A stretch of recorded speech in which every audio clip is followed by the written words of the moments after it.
Църква Свети Георги.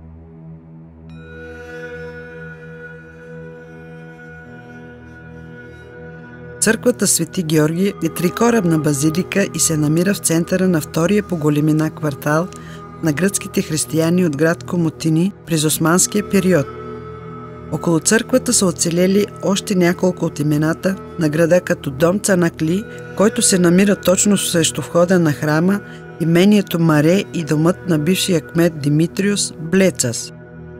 В двора на църквата се намира Тракийският музей на образованието, една стара училищна сграда, която сега разполага с експонати на учебния материал от по-ранни времена, както и богата библиотека.